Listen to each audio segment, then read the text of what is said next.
When rancher Nathaniel Redgrave pulled away those blood-soaked palm fronds in the Arizona desert, he never expected to find the ghost of his darkest sin still breathing. The broken woman beneath whispered, "Bury me here." But saving her would unleash a reckoning 20 years in the making. What happens when the man who destroyed your world becomes your only hope for survival? Stay with me until the end of this story and comment below what city you're watching from, so I can see how far this tale travels. The Arizona sun hammered down like God's own anvil, turning the desert floor into a shimmering cauldron of heat and dust. Nathaniel Redgrave squinted through the haze, his weathered hands gripping the reins of his horse as he rode the boundary of his ranch. At 52, the lines carved deep around his eyes told stories he'd rather forget. Stories written in gunpowder and blood across distant battlefields where young men learned that honor was a luxury few could afford. The buzzards circling overhead caught his attention first, 3 of them riding the thermals in lazy spirals that meant only one thing: death was waiting below. Nathaniel had seen enough death to recognize its calling cards, and in this God-forsaken stretch of desert where nothing grew but thorns and regret, the birds rarely lied.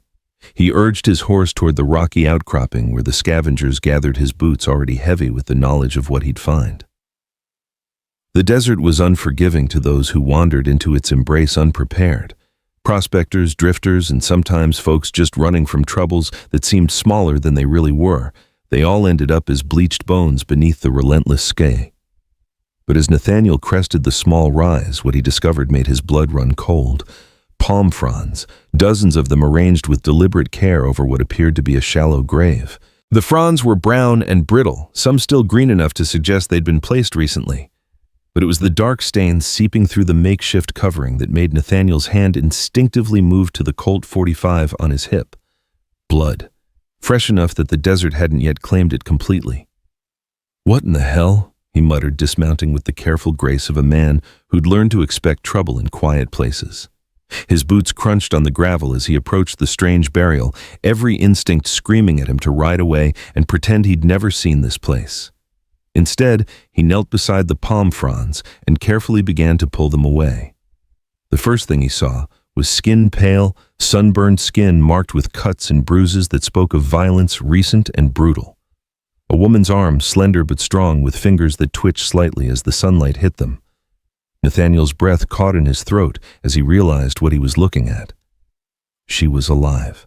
Working faster now, he pulled away more of the fronds, revealing a young woman in her 20s with auburn hair matted with blood and dirt. Her clothes, what remained of them, were torn and stained, telling a story of suffering that made Nathaniel's jaw clench with familiar rage. She'd been beaten, that much was clear. But the careful way she'd been covered, the deliberate arrangement of the fronds, this wasn't a simple assault and abandonment. As he lifted the last of the covering, her eyes fluttered open. They were green as spring grass, but filled with a pain so deep it seemed to echo from the bottom of a well. When she saw him, those eyes widened with something that might have been fear or recognition, or perhaps just the surprise of still being alive. "Please," she whispered, her voice barely audible over the desert wind. "Just bury me here. Let me die here." The words hit Nathaniel like a physical blow. He'd heard similar pleas before on battlefields, where wounded soldiers begged for the mercy of a quick death rather than the slow agony of dying alone. But this was different. This woman wasn't asking for an end to physical pain. She was asking for an end to something deeper, something that had broken her spirit as thoroughly as her body had been broken. "Not a chance in hell," Nathaniel said firmly, his voice rough with emotion he didn't want to examine too closely. "What's your name?" She closed her eyes as if the simple question caused her pain. "Rebecca," she said finally. "Rebecca Quinn." "Well, Rebecca Quinn, I'm Nathaniel Redgrave, and you're on my land now. That means you're under my protection, whether you want it or not." He slipped his arms beneath her, surprised by how light she felt despite the obvious strength in her frame. She couldn't weigh more than 120 pounds, but when she tried to push him away, he felt the lean muscle of someone who'd known hard work and harder times. "No," she protested weakly. "You don't understand. They'll come for me. They'll kill you too." "Let him try," Nathaniel replied, lifting her against his chest. The gesture stirred memories. He'd buried deep memories of carrying wounded comrades to safety, of promises made in the heat of battle that honor demanded he keep. "I've been killed by better men than whoever did this to you." As he carried her toward his horse, Rebecca's head fell against his shoulder, and he caught the scent of her hair beneath the blood and dust. Something clean and natural that reminded him of rain on sagebrush. It was then he noticed the small details that told him more about who she was. Calluses on her hands that spoke of honest work, a thin scar on her wrist that looked deliberate and old, and most telling of all, the way she held herself even in weakness, like someone who'd learned to expect pain but refused to surrender to it. "You're making a mistake," she murmured as he settled her across his saddle. "You should have left me there." "Maybe," Nathaniel agreed, swinging up behind her and wrapping one arm around her waist to keep her steady. "But I've made worse ones. At least this time I'm trying to save someone instead of—" He caught himself before finishing the thought. Some stories weren't meant for strangers, no matter how broken they might be. The ride back to his ranch house took 20 minutes across terrain that would challenge most riders on their best day. Nathaniel kept one arm around Rebecca, feeling the way she trembled with each jolt of the horse's movement. She was hurt worse than she'd let on, and the fact that she'd managed to cover herself with those palm fronds before collapsing spoke to a kind of stubborn determination he recognized in himself. His ranch house squatted on a small rise overlooking a creek that ran year-round, fed by springs hidden deep in the mountains. It wasn't much to look at weathered wood siding, a tin roof that sang in the wind, and a wraparound porch where he spent his evenings watching the sunset paint the desert in colors that had no names. But it was his, bought with blood money he'd earned in places where civilization was just a word men used to justify their worst impulses. "Home, sweet home," he said as they approached, though he felt Rebecca tense in his arms at the sight of the isolated building.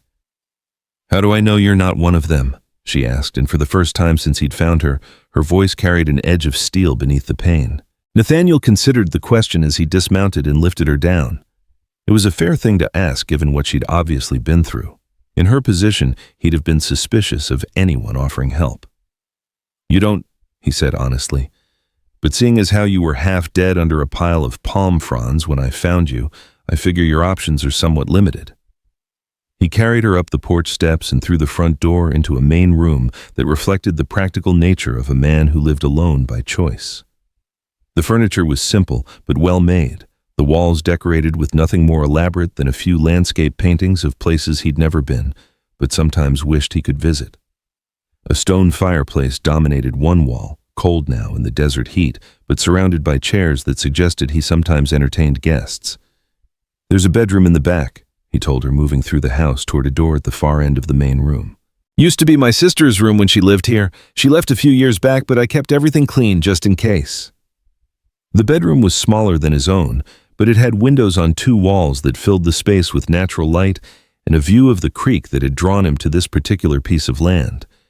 The bed was covered with a quilt that his sister had made during her last winter here, blues and greens that somehow captured the colors of water moving over stones.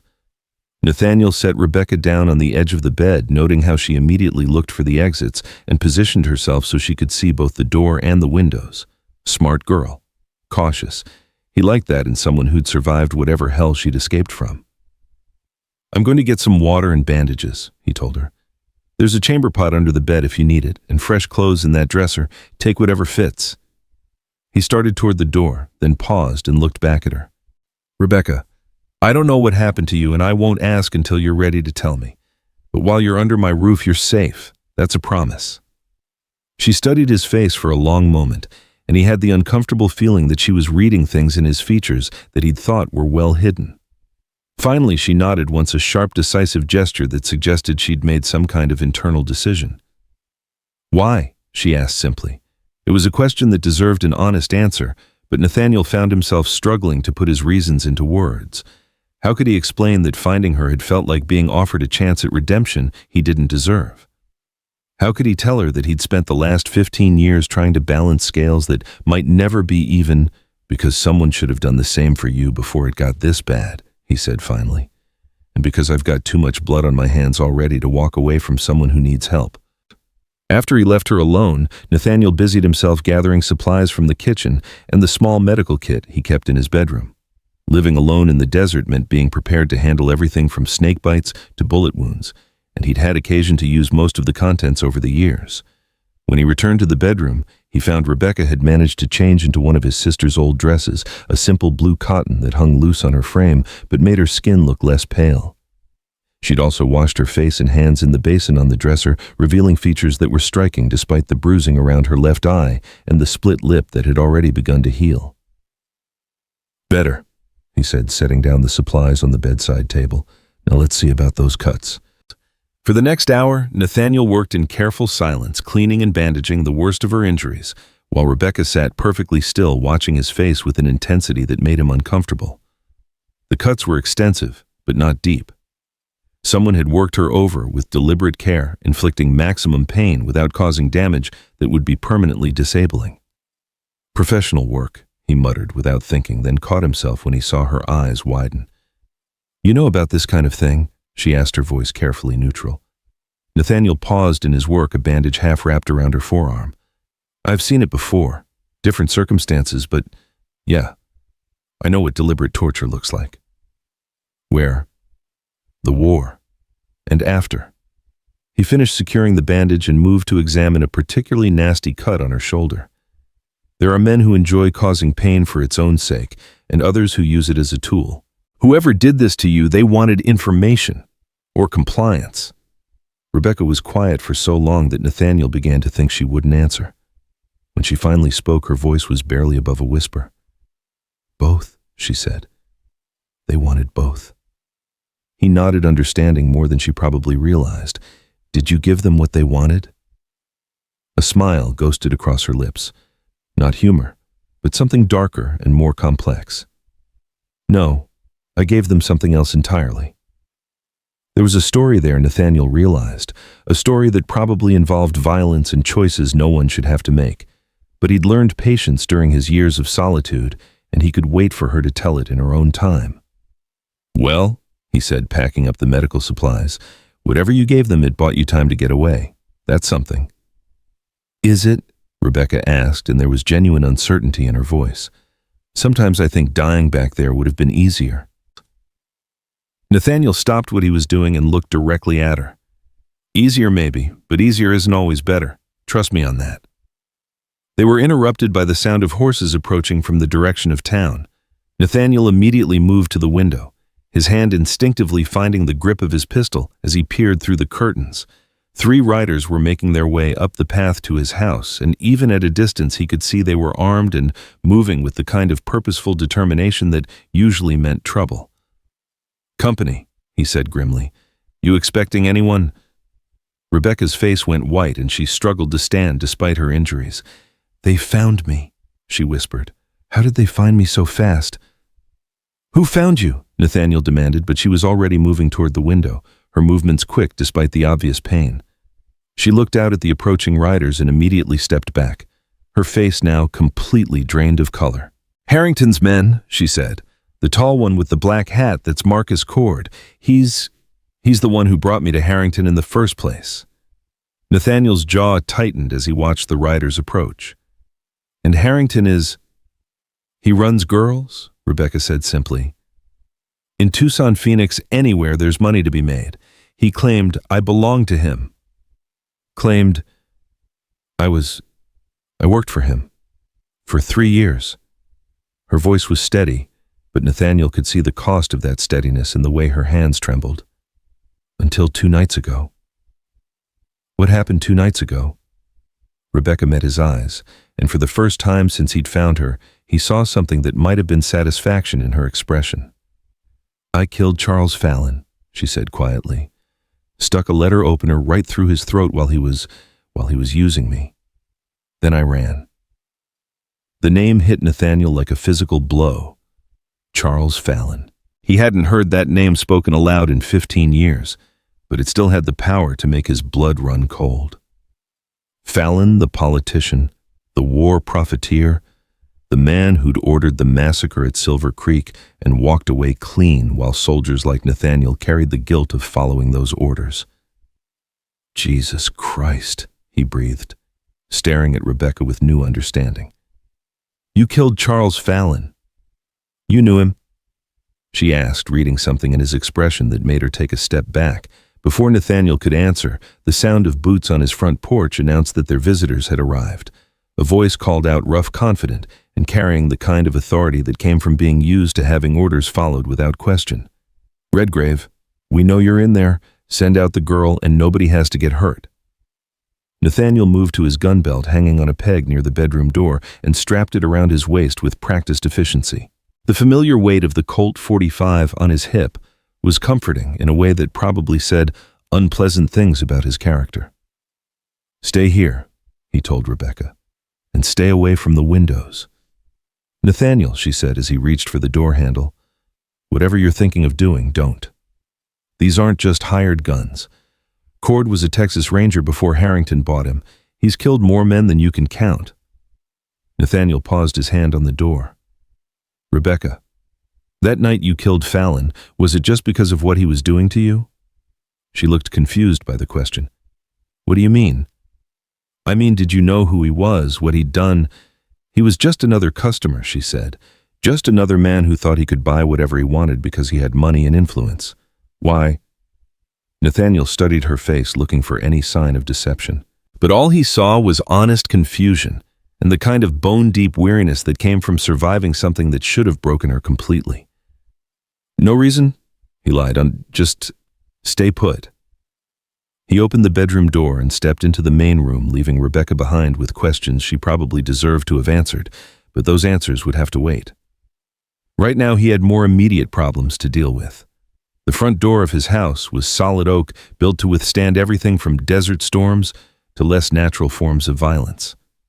Nathaniel had installed it himself, along with the heavy wooden shutters that covered the windows and the iron reinforcements that turned his home into something approaching a fortress when necessary. He checked the loads in his pistol, then moved to a cabinet near the fireplace, where he kept his rifle, a Winchester .30-30 that had served him well in various unpleasant situations over the years. The familiar routine of checking weapons and counting ammunition was strangely calming, like a ritual that connected him to the soldier he'd once been.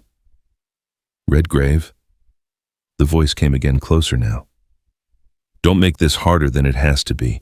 The girl's stolen property, and we're here to collect her. That's all." Stolen property. The words made Nathaniel's vision blur with rage. He'd heard similar language used to describe human beings before, and it never failed to remind him of why he'd eventually walked away from a military that seemed more interested in protecting the interests of men like Charles Fallon than in doing what was right. He moved to the front window and carefully peered through a gap in the shutters. 3 men sat their horses in his front yard, all armed with rifles, and wearing the kind of hard expressions that suggested they were prepared for violence. The man Rebecca had identified as Marcus Cord was indeed tall, with prematurely gray hair, visible beneath his black hat, and a face that looked like it had been carved from granite by someone with anger management issues. "I'm afraid there's been a misunderstanding," Nathaniel called out through the closed door. "There's no stolen property here, just a woman who needed help." Cord laughed, but there was no humor in the sound. "That woman is worth $5,000 to Mr. Harrington. She killed one of his best customers, cost him a fortune in lost business, and generally made his life very unpleasant. Now I can do this easy or hard, but I'm taking her back with me either way." "Like hell you are," Nathaniel replied, surprised by the vehemence in his own voice. "You sure you want to do this, Redgrave?" This from one of the other men, younger than Cord, but with the same predatory look in his eyes. "We heard about you. Ex-soldier, been living out here alone for years. But there's 3 of us and 1 of you. Math ain't complicated." Nathaniel smiled grimly to himself. If they thought this was just about numbers, they were going to be very disappointed. He'd fought against worse odds in places where the terrain was less favorable and the stakes were higher. This was his land, his house, and his choice to make. "Maybe," he called back. "But I've got better cover and all day to wait you out. How long do you think Mr. Harrington's going to pay you to sit in the desert sun?" There was a moment of silence, then he heard the men talking among themselves, in voices too low to make out specific words. Nathaniel used the time to position himself behind the heavy wooden table he used for meals, tipping it on its side to create additional cover between himself and the front door.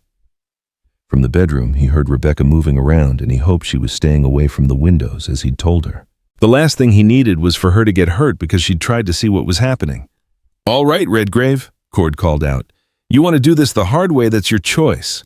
But when this is over, don't say we didn't give you a chance to be reasonable." "Reasonable men don't threaten to kidnap injured women," Nathaniel replied. "But you're welcome to try taking her. Just remember, this is Arizona territory. We've got laws about trespassing and attempted kidnapping." More laughter from outside, and this time Nathaniel caught the edge of genuine amusement in it. Whatever these men thought they knew about local law enforcement, they clearly weren't worried about legal consequences.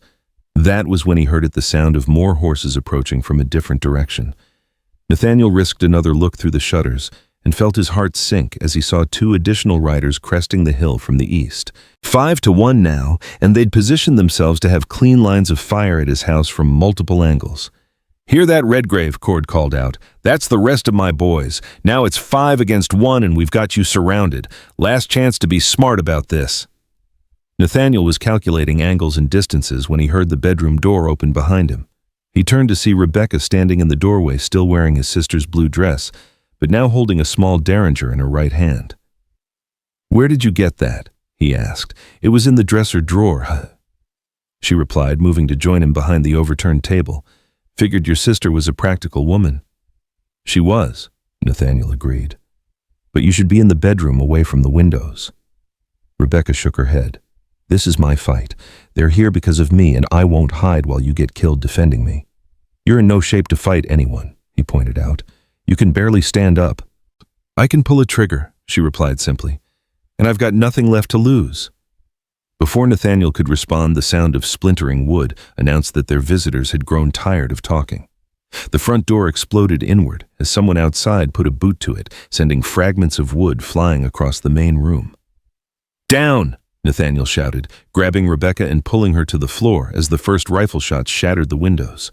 The next few minutes were chaos, gunfire, shouting, and the acrid smell of gunpowder filling the air as Nathaniel returned fire through the broken windows. He caught glimpses of the attackers as they moved to surround the house using whatever cover they could find in the sparse desert landscape. "How many rounds do you have?" he asked Rebecca during a brief lull in the shooting. "2," she replied, checking her derringer. "How about you?" "Enough," he said grimly. "For now." Another volley of shots peppered the walls around them, and Nathaniel realized that their attackers were being methodical about it, not trying to kill them quickly, but rather to pin them down while they maneuvered into better positions. "They want you alive," he told Rebecca. "That's the only reason we're not already dead." "Small comfort," she replied, but he heard a note of determination in her voice that hadn't been there before. The shooting stopped again, and in the silence they heard Cord's voice from much closer than before. "Redgrave, you've made your point. You're a tough son of a bitch and we respect that, but this is over. Send out the girl and you can live to fight another day." "Counteroffer," Nathaniel called back. "You boys ride out of here right now and I won't kill you all." "Big talk for a man who's outnumbered and outgunned," came the reply. "Maybe," Nathaniel said, "but I've been outgunned before. Somehow I keep surviving." He was about to continue when he noticed Rebecca staring at him with an expression he couldn't quite read. There was recognition there and something else, something that might have been understanding or fear or both. "Nathaniel," she said quietly, "what did you do in the war?" The question caught him off guard, coming as it did in the middle of a gunfight, but there was something in her voice that suggested this wasn't just idle curiosity. "I was a soldier," he said carefully. "I followed orders." "What kind of orders?" Before he could answer, another burst of gunfire erupted from outside, this time accompanied by the sound of breaking glass as someone put a bullet through the kitchen window. Nathaniel moved to return fire, but Rebecca grabbed his arm. "Answer me," she insisted. "What kind of orders?" Nathaniel looked into her green eyes and saw something there that made his blood run cold. She knew. Somehow, despite everything that had happened, despite the chaos and violence of the last few hours, she knew who he was. "Where are you from, Rebecca?" he asked quietly. "A little settlement called Silver Creek," she replied, her voice steady despite the gunfire continuing outside. "Ever heard of it?" The name hit him like a physical blow. Silver Creek, the place where he'd learned that following orders could damn a man's soul, where he'd participated in something that haunted his dreams 15 years later. "Jesus," he breathed, "you're one of the children." "I was 12, Rebecca said. Old enough to remember everything, including the soldier who carried me away from my burning house and told me to run. A young sergeant with kind eyes who looked like he was about to be sick. Nathaniel stared at her memories flooding back with painful clarity.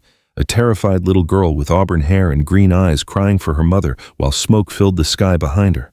He'd been following Captain Morrison's orders to clear the settlement, but when he'd found her hiding in a root cellar, he couldn't bring himself to follow those orders to their logical conclusion.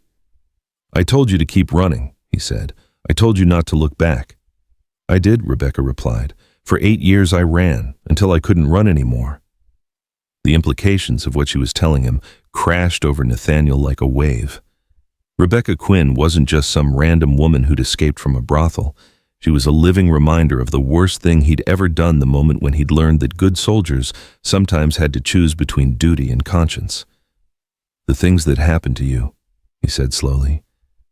"After Silver Creek." "Started that night," she confirmed. "A 12-year-old girl alone in the desert doesn't survive long on her own. I was found by men who saw an opportunity." Nathaniel felt something break inside his chest. All these years he'd told himself that saving her life had been enough, that giving her a chance to escape had balanced the scales somehow. But she hadn't escaped. She'd simply traded one nightmare for another, and it had taken her 15 years to claw her way back to something approaching freedom. "Rebecca, Redgrave." Cord's voice cut through whatever apology Nathaniel had been about to make. "Time's up. We're coming in." The final assault began with the sound of boots on the front porch, followed immediately by gunfire from multiple directions as the attackers converged on the house. Nathaniel pushed his personal revelations aside and focused on the immediate problem of keeping them both alive. He moved to the shattered front window and fired at a figure trying to climb through, sending the man tumbling back onto the porch with a scream of pain. Rebecca, despite her injuries, positioned herself to cover the kitchen entrance, her small derringer ready. 2 rounds, she reminded him. Make them count. The battle was brief but intense. Nathaniel's military training served him well as he moved from window to window, using the house's defensive positions to maximum advantage. But he was running low on ammunition, and their attackers seemed willing to take casualties to get what they'd come for. It was Rebecca who ended it. As Cord himself appeared in the kitchen doorway, his rifle raised and ready to fire. Rebecca stepped out from behind cover and put both barrels of the Derringer into his chest at point-blank range. The big man went down hard, his rifle clattering across the floor as he fell. The sudden silence that followed was deafening. Outside, the remaining attackers seemed to be reassessing their situation now that their leader was down. Nathaniel used the lull to reload his pistol and check on Rebecca, who was standing over Cord's body with an expression of grim satisfaction. "Is he dead?" she asked. Nathaniel knelt beside the fallen man and checked for a pulse. "Very," he confirmed. "Good," Rebecca said simply. "He's the one who killed my parents." Before Nathaniel could respond to that revelation, they heard voices from outside the surviving attackers arguing among themselves about what to do next. Without Cord to give orders, they seemed uncertain about whether to continue the fight or cut their losses. "Listen up out there," Nathaniel called through the broken windows. "Your boss is dead and I've got plenty more ammunition. You want to join him? Just keep coming. Otherwise, I suggest you ride back to Harrington and tell him the girl isn't available." There was more arguing from outside, followed by the sound of horses moving away. Nathaniel waited several minutes before risking a look through the shutters and was relieved to see that their attackers had indeed decided that discretion was the better part of valor. "They're gone," he told Rebecca. "For now." She nodded but didn't look particularly relieved. "They'll be back. Harrington doesn't give up easily, and now that I've killed Cord, too." "Let me worry about Harrington," Nathaniel said. "Right now we need to talk." Rebecca looked down at the Derringer in her hand, then carefully set it on the kitchen table. "About Silver Creek." "About everything," Nathaniel replied, "starting with why you really killed Charles Fallon." She was quiet for a long moment, and when she looked up at him, her green eyes held a depth of pain and purpose that made him understand this conversation was going to change everything. "Because I finally found out who gave the orders," she said simply. "Who ordered the massacre that destroyed my family and my life. It wasn't just revenge for what he did to me that night. It was justice for what he did to all of us 15 years ago. Nathaniel felt the pieces of a puzzle he didn't know he'd been solving clicking into place. Fallon hadn't just been a customer at Harrington's brothel. He'd been the man responsible for Silver Creek, and somehow Rebecca had discovered that connection. "How did you find out?" he asked. "He told me," Rebecca replied, "while he was using me. He liked to talk about his victories, about the obstacles he'd removed to clear the way for his mining interests. He thought I was just another broken whore who wouldn't understand or remember. He was wrong on both counts." The full scope of what she'd done began to dawn on Nathaniel. Rebecca hadn't just killed a man who was assaulting her. She'd executed the architect of the Silver Creek massacre, the politician who'd ordered the destruction of her childhood and walked away rich while others carried the guilt of implementing his orders. "You knew who I was," he said. "When you saw me, you recognized me." "Eventually," she admitted. "Not at first. You've changed a lot in 15 years. But when you started talking about following orders, about having blood on your hands, I remembered the young sergeant who saved my life and told me to row." "But you didn't say anything." Rebecca smiled, and for the first time since he'd found her, it was a real smile. "I wanted to see what kind of man you'd become, whether you were still the soldier who'd choose mercy over duty, or if you'd become something else." "And what's your verdict?" "You saved me again," she said simply. "That tells me everything I need to know." Nathaniel looked around his ruined home, the shattered windows, the splintered door, the blood on his kitchen floor, and realized that his quiet life of self-imposed exile was over. There would be consequences for what had happened here, and not just from Harrington and his remaining men. "What do we do now?" he asked. Rebecca moved to the window and looked out at the desert landscape that had hidden her for 2 days before he'd found her. When she turned back to him, her expression was determined in a way that reminded him of the little girl who'd survived the destruction of her world through sheer stubborn will. "Now we finish what I started," she said. "Fallon was just the beginning. There are others who profited from Silver Creek, others who need to pay for what they did, and I know where to find them." Nathaniel studied her face, seeing not just the broken woman he'd found under those palm fronds, but the fighter she'd always been underneath. The girl who'd survived the massacre, the years of abuse, and everything else life had thrown at her, and had somehow retained enough sense of justice to seek out the truth about what had happened to her family. "It's dangerous," he said. "Harrington will keep coming for you, and now that you've killed Fallon, there will be others who want you dead." "I know," Rebecca replied. "But for the first time in 15 years, I'm not running anymore, and I'm not facing this alone." She looked at him with those green eyes that had haunted his dreams for years without him understanding why, and Nathaniel realized that his long exile was indeed over. The past had found him in the form of a woman he'd saved as a child, and there was no going back to the simple life he'd built for himself in the desert. Outside, the sun was beginning to set, painting the sky in shades of red and gold that reminded him why he'd chosen this place to make his stand against the world. But now he had a different kind of stand to make, not against the world, but for the woman who represented both his greatest failure and his chance at redemption.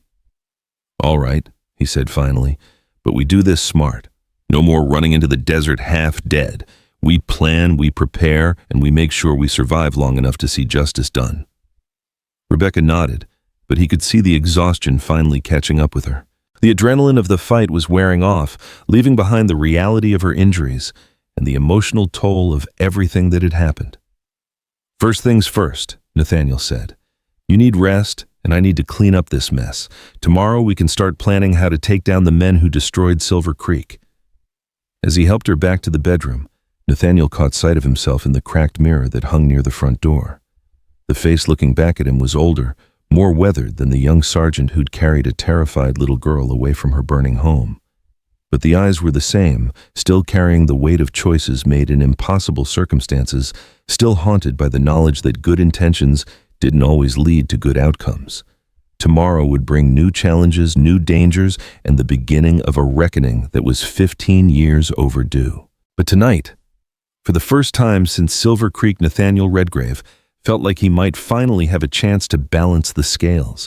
The woman sleeping in his sister's bed was living proof that sometimes the past didn't stay buried no matter how deep you tried to dig the grave. And sometimes that was exactly what a man needed to find his way back to the light.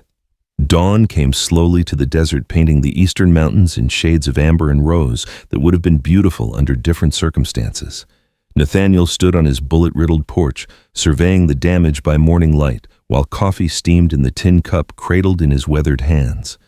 3 bodies lay scattered across his front yard, testament to the violence that had shattered his carefully constructed solitude. The sound of bare feet on wooden planks made him turn. Rebecca emerged from the house wearing one of his old shirts over the blue dress, her auburn hair catching the early sunlight. The swelling around her eye had gone down overnight, but the bruises were darker now, painting a map of violence across her pale skin. "Couldn't sleep?" he asked, though the question was unnecessary. The shadows under her eyes told their own story. "Too quiet," she replied, accepting the second cup of coffee he'd prepared. "After 3 years in Harrington's place, silence makes me nervous." They stood together in comfortable quiet, watching the sun climb higher, while buzzards began their lazy circles overhead. The scavengers had been patient through the night, but now they sensed opportunity in the still forms scattered across the desert floor. "We need to bury them," Rebecca said finally. "Ground's hard as stone out here," Nathaniel replied. "Easier to drag them into the rocks and let the desert take care of it."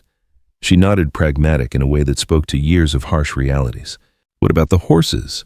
3 horses stood hobbled near the creek, abandoned by their fleeing riders.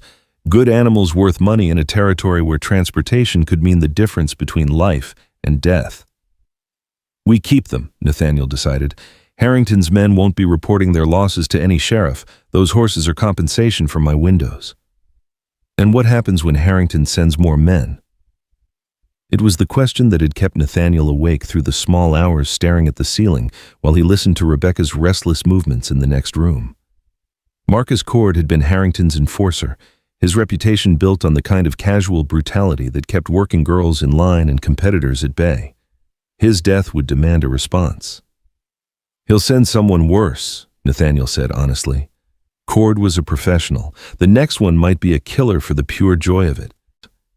Rebecca sipped her coffee, studying the horizon where heat mirages were already beginning to dance. "There's something you should know about Charles Fallon's death." "What's that?" "He wasn't alone that night. There was another man in the room, someone important enough that Harrington cleared out half the house to give them privacy. I never saw his face, but I heard his voice. Educated, Eastern accent, and he was furious about some kind of survey results." Nathaniel felt a chill that had nothing to do with the morning air. "Survey results?" "Mining surveys, from the sound of it.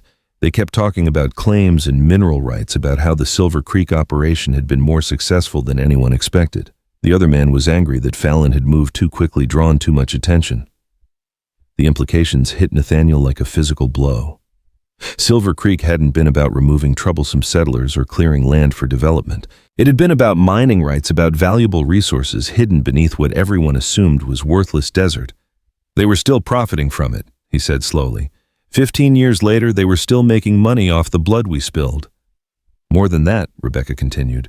"The other man mentioned something about expanding operations, new surveys, new claims. He said the Silver Creek model was being used in other territories, Colorado, New Mexico, even up in Montana." Nathaniel's hands tightened on his coffee cup until his knuckles went white. The massacre he'd helped carry out hadn't been an isolated incident. It had been a template, a business model for stealing land and resources from people who couldn't fight back. "Did you recognize anything else about the voice?" he asked. The accent was definitely Boston or New York, and he kept referring to the senator, not Fallon, someone else, someone who was apparently getting nervous about their exposure. Senator. The word carried implications that made Nathaniel's stomach clench. Politicians at that level had resources, connections, and the kind of protection that made them nearly untouchable. If they were going after men with that kind of power, they'd need more than determination and righteous anger. "Rebecca," he said carefully, "what exactly are you planning to do with this information?" She turned to face him, and the look in her green eyes was harder than the desert stone beneath their feet. "I'm going to find every man who profited from Silver Creek. I'm going to expose what they did, and I'm going to make them pay for it." "That's a tall order for one woman." "Not one woman," she replied quietly. "2 people. You and me." Nathaniel had been expecting this conversation, but hearing the words spoken aloud still sent a shock through his system. She was asking him to join her crusade, to actively participate in bringing down the men whose orders he'd once followed without question. "I'm not sure I'm the right man for that job," he said. "You're the only man for it," Rebecca countered. "You know how they think, how they operate. You understand the military connections, the chain of command that made Silver Creek possible. And more than that, you have something to atone for." The last words hit him where he lived, in the dark place where guilt had made its home for 15 years. She was right, of course. He'd spent a decade and a half trying to forget Silver Creek, trying to bury the memory in isolation and self-imposed exile. But the debt remained unpaid, the scales unbalanced. "It won't be easy," he warned. "These men have power, money, political connections. They won't just roll over because we show up with accusations." "I'm not interested in accusations," Rebecca said. "I want justice, real justice, the kind that comes at the end of a rope or the barrel of a gun." Her words carried the weight of absolute conviction, but they also worried Nathaniel. There was a difference between seeking justice and pursuing vengeance, and the line between them could be thinner than most people realized. "Justice requires proof," he said. "Evidence that will stand up in court, or at least in the court of public opinion.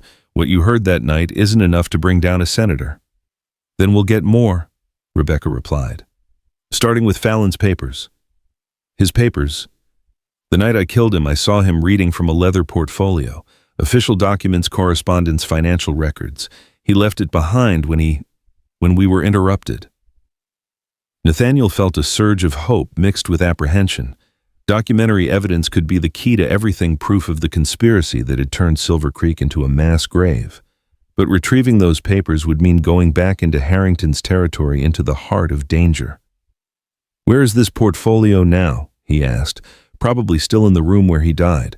Harrington cleared everyone out after the incident. The whole floor has been sealed off while they decide what to do about the blood and the questions." "Questions?" Rebecca's smile was grim. Charles Fallon was an important man. His sudden death in a Tucson brothel has attracted attention from some very uncomfortable quarters. Federal marshals, territorial officials, even some army investigators. Harrington is walking a tightrope right now. Which meant they might have a window of opportunity, Nathaniel realized. If Harrington was focused on damage control and keeping official attention away from his operation, he might not have the resources to mount another immediate assault on the ranch. "How do we get to those papers?" he asked. "Carefully," Rebecca replied. "But I know the layout, the schedules, the security routines, and I still have friends inside, girls who remember what it was like before Harrington broke them completely." Yet the plan they developed over the next hour was simple in concept but dangerous in execution. They would return to Tucson under cover of darkness, use Rebecca's knowledge of the brothel to gain access to the sealed room, retrieve Fallon's papers, and escape before anyone knew they'd been there.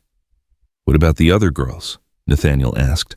"The ones you're calling friends. What happens to them when Harrington realizes someone helped us?" Rebecca's face darkened. "That's exactly why we're doing this. Every day those men walk free is another day that girls like Maria and Sarah and little Emma suffer for their greed. The only way to help them is to bring down the whole system." It was noble sentiment, but Nathaniel knew enough about brothel operations to understand the reality. The girls who worked for men like Harrington weren't there by choice, and they weren't free to leave whenever they decided they'd had enough. They were prisoners in all but name, and prisoners who helped escapees faced brutal punishment. "Rebecca," he said gently, "you can't save everyone." "Maybe not," she admitted, "but I can damn sure try." They spent the rest of the morning preparing for the journey to Tucson.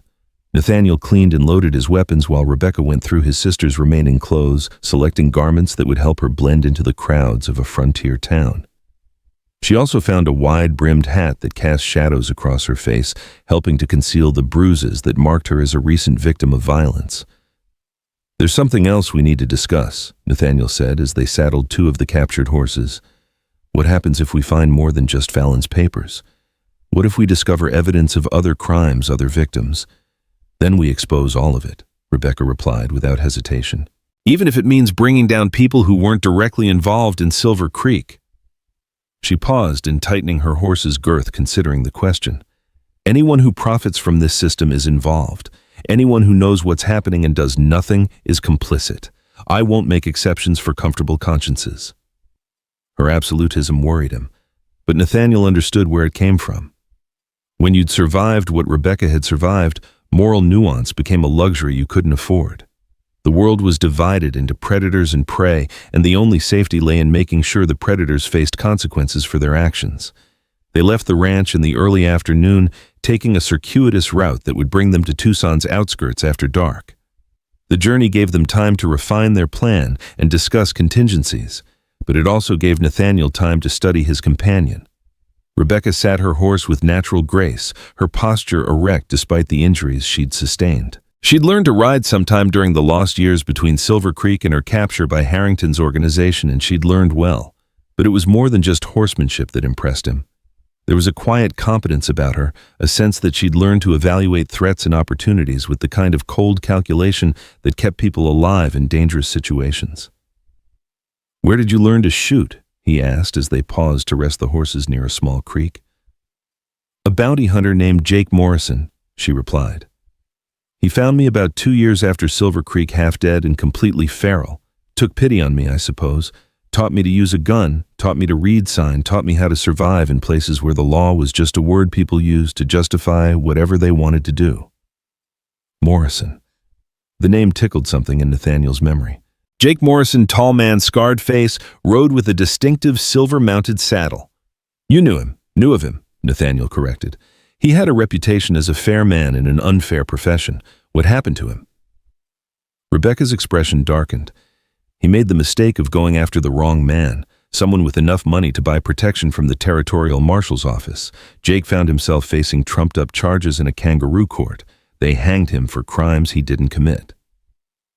Another injustice, another example of how money and influence could corrupt even the institutions meant to protect the innocent. Nathaniel was beginning to understand that Rebecca's quest for justice wasn't just about Silver Creek. It was about a lifetime of watching evil prosper while good people suffered. "Is that when Harrington found you?" he asked. "Eventually. I tried to keep moving, tried to stay ahead of trouble. But a 17-year-old girl alone in the territories doesn't have many options. When Harrington's recruiters found me in El Paso, I was desperate enough to believe their promises about respectable work and fair treatment." She didn't elaborate on what had happened next, but Nathaniel's imagination filled in the details. He'd seen enough of the world to know how men like Harrington operated, how they used hope as a weapon against the desperate and vulnerable. They reached Tucson's outskirts as the sun was setting, the adobe buildings glowing like coals in the dying light. The town had grown since Nathaniel's last visit several years earlier, sprawling outward from the original Spanish settlement into a collection of saloon stores and houses that catered to miners, ranchers, and drifters drawn by the promise of opportunity in the desert. "Harrington's place is on the north side," Rebecca explained as they dismounted near a grove of cottonwoods. 3-story building painted white with green shutters. You can't miss it. "How many men does he keep on the premises?" "Usually 6 or 8, more on weekend nights when business is good, but with Cord dead and the others scattered, he might be running short-handed." They hid their horses in the trees and approached the town on foot, using the growing darkness and the regular maze of streets to avoid attention. Tucson after dark was a different creature than the sleepy settlement it appeared to be during daylight hours. Saloons blazed with lamplight and raucous laughter, while shadowy figures moved through the alleys on business that didn't bear close examination. Harrington's establishment stood apart from the cruder entertainment venues, its white-painted facade and manicured grounds suggesting a higher class of clientele. Light spilled from the windows of the first 2 floors, accompanied by the sound of piano music and feminine laughter that carried an edge of desperate gaiety. "The 3rd floor is where the private rooms are," Rebecca whispered as they crouched behind a low wall across the street. Fallon's room was at the end of the hall, overlooking the courtyard. Nathaniel studied the building, noting the guard positions and the likely escape routes. 2 men stood on the front porch, armed but relaxed.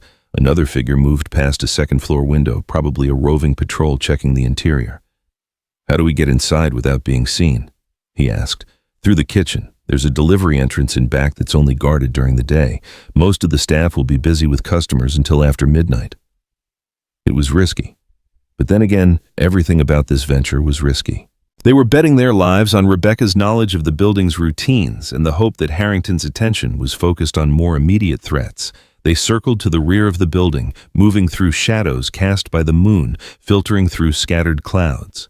The kitchen entrance was exactly where Rebecca had said it would be, a heavy wooden door set into the building's back wall, currently unguarded, but certainly locked. "I still have a key," Rebecca said, producing a small piece of metal from her dress pocket. "Harrington never changed the locks after girls left, said it wasn't worth the expense." The lock turned smoothly, and they slipped inside to find themselves in a storage room filled with sacks of flour and sides of preserved meat. Beyond an open doorway, they could hear the sounds of kitchen activity pots, clanging voices, calling orders, the general chaos of a busy restaurant operation. "Stay close," Rebecca whispered. "The back stairs are just past the pantry." They moved like ghosts through the familiar territory of Rebecca's former prison, using her knowledge of the building's layout to avoid the areas where staff and customers congregated. The back stairs were narrow and poorly lit, designed for servants rather than guests, which made them perfect for their purposes. The third floor was quieter than the levels below, insulated from the noise by thick walls and heavy carpets. A single guard sat in a chair at the far end of the hallway, but his attention was focused on a dime novel rather than his surroundings. "Fallon's room," Nathaniel whispered. "Third door on the right," Rebecca replied. "The guard won't move from his post unless there's trouble." The room's door was sealed with official-looking tape and a notice from the territorial marshal's office warning against tampering with a crime scene. Rebecca produced a small knife and carefully cut the tape, preserving the seals as much as possible to avoid leaving obvious evidence of their intrusion. Inside the room showed signs of hasty cleanup. The bed had been stripped, the rugs removed, but dark stains on the wooden floor told the story of Charles Fallon's violent end. Rebecca moved directly to a heavy wooden desk near the window, her movements sure and purposeful. "Here," she said, opening the desk's bottom drawer to reveal a leather portfolio exactly as she'd described. "He was reading from this when it happened." Nathaniel opened the portfolio and felt his breath catch. Inside were documents that confirmed Rebecca's overheard conversation and much more. Mining surveys, land deeds correspondence with territorial officials, and financial records that painted a picture of systematic theft on a massive scale. "Jesus Christ," he breathed, scanning a letter signed by someone identified only as the senator. "They've been doing this for 20 years. Silver Creek was just one operation among dozens." "Take it all," Rebecca said urgently. "Every paper, every document. This is what we came for." Nathaniel was stuffing the papers into a canvas bag when they heard footsteps in the hallway outside, heavy boots moving with purpose toward their door. The guard had apparently decided to check on the sealed room. "Window," Rebecca whispered, moving toward the room's single window that overlooked the building's rear courtyard. The window opened onto a narrow ledge that ran along the building's third floor, with a trellis of flowering vines providing handholds for a desperate climber. It wasn't ideal, but it was better than trying to fight their way past an armed guard in a building full of Harrington's men. Rebecca went first, her smaller frame making the climb look easier than it was. Nathaniel followed the bag of documents slung across his shoulder, and his heart hammering as he heard the guard trying the door handle below. The trellis groaned under their combined weight, but it held long enough for them to reach the building's rear corner where a drainage pipe provided a more secure route to the ground. They dropped the last few feet into the courtyard, just as shouts erupted from the third-floor window above. "Run!" Nathaniel said, unnecessarily. Rebecca was already moving toward the low wall that separated the courtyard from the alley beyond. They vaulted the wall and sprinted through the maze of back streets that would take them to their hidden horses. Behind them, lights were coming on throughout Harrington's building as the alarm was raised. They had minutes, maybe less, before the entire neighborhood was crawling with searchers. The horses were where they'd left them, patient and ready for a hard ride. Nathaniel helped Rebecca into her saddle, then swung onto his own mount as the first shouts echoed from the direction of the brothel. "Which way?" he asked. "South," Rebecca replied. "There's an old mining road that leads into the mountains. We can lose them in the rocks." They rode hard through the darkness, the bag of stolen documents bouncing against Nathaniel's hip as their horses stretched into a ground-eating gallop. Behind them, Tucson blazed with activity as Harrington's men organized pursuit, but the darkness was their ally now. The mining road Rebecca had mentioned was little more than a track carved into the mountainside by men seeking silver and copper in the harsh peaks above the desert floor. It was treacherous riding in daylight and Potentially suicidal at night, but it offered concealment and the chance to reach high ground where they could watch for pursuit. They climbed for what felt like hours, their horses picking their way carefully over loose stone and around washouts that could trap an unwary rider. Finally, as the moon reached its zenith, they found a sheltered spot among the rocks where they could rest and examine their prize. Nathaniel spread the stolen documents on a flat boulder using a small lantern to illuminate the papers. What he saw made his stomach clench with a mixture of rage and sick fascination. "Look at this," he said, holding up a surveyor's map marked with mineral deposits and land claims. Silver Creek wasn't just about the silver. There was copper too, and something called rare earth deposits that apparently have some kind of military application. Rebecca leaned over his shoulder, her proximity reminding him of her warmth and the faint scent of sage that seemed to cling to her hair. "What about the correspondence, anything that identifies the other players?" Nathaniel shuffled through the letters, noting names and signatures that made his blood run cold.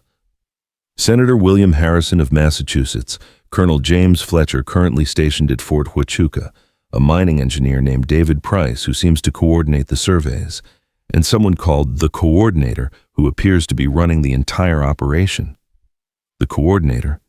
No real name given, but he signs his letters with just the initials JM, and from the tone of these documents, he's the one who makes the big decisions about which settlements get targeted. Rebecca was quiet for a long moment, studying the papers with an intensity that made Nathaniel wonder what she was thinking. When she finally spoke, her voice carried a note of satisfaction that was almost frightening. "We have them," she said. "Not just Fallon, not just Harrington, but the whole network. Names, dates, financial records, everything." "We have evidence," Nathaniel corrected. "What we do with it is the real question." "What do you mean?" "I mean, there's a difference between having proof and having justice. These men have power connections, money. They're not going to simply accept exposure and punishment. They'll fight back, and they'll fight dirty." Rebecca stood up, silhouetted against the star-filled sky, and Nathaniel was struck by how much she'd changed since he'd found her under those palm fronds. The broken woman was gone, replaced by someone harder and more dangerous. "Let them fight," she said. "I've been fighting my whole life. The difference is, now I'm not fighting alone." As if summoned by her words, the sound of horses echoed from the valley below. Torches flickered in the darkness, a search party probably guided by trackers who could follow sign even at night. "They're persistent," Nathaniel observed, gathering up the documents. "Harrington knows what we took," Rebecca replied. "He knows it could destroy everything he's built. He'll chase us to hell and back to get those papers." "Then we'd better make sure he doesn't catch us." They mounted their horses again and continued climbing into the mountains, following deer trails and old mining tracks that led deeper into the wilderness. Behind them, the torches spread out like fireflies, searching every canyon and draw for signs of their passage. But Nathaniel knew these mountains better than their pursuers. He'd spent months exploring the high country during his first years at the ranch, learning the hidden valleys and secret springs that could sustain a man indefinitely if he knew where to look. As dawn broke over the eastern peaks, painting the world in shades of gold and crimson, they finally allowed themselves to rest in a hidden canyon where water trickled from limestone cliffs and grass grew thick enough to feed their horses. "What now?" Rebecca asked, settling beside a small pool to drink and wash the dust from her face. Nathaniel considered their options while he studied the stolen documents in the growing light. They had evidence of corruption that reached into the highest levels of territorial government and the military establishment. They had proof of systematic murder and theft spanning 2 decades, but they were also fugitives now hunted by both Harrington's private army and probably territorial authorities who would want to suppress any information that made them look complicit. "Now we decide what kind of justice we're seeking," he said finally. "Legal justice through the courts or the kind that comes at the end of a gun?" Rebecca looked up from the pool water dripping from her hands as she studied his face. "What do you think the courts would do with this evidence?" "Probably bury it," Nathaniel admitted. "Too many important people are implicated. Too many careers and fortunes are at stake." "Then we do it ourselves." "Rebecca, what you're talking about is war. Not just against Harrington and his thugs, but against some of the most powerful men in the territory. They have resources we can't match, protection we can't penetrate. They also have secrets they can't afford to have exposed," she countered. "Sometimes the threat of exposure is more powerful than any army." She was right, of course. The documents they'd stolen were weapons in their own right, capable of destroying reputations and ending careers. But using them effectively would require careful planning and probably allies they didn't currently have. "There's something else," Nathaniel said, pulling out a particular letter that had caught his attention. "According to this correspondence, there's going to be a meeting next month, all the major players in the conspiracy gathering to discuss expansion into Colorado and Wyoming territories." Where? "A place called Devil's Canyon, about 50 miles north of Phoenix.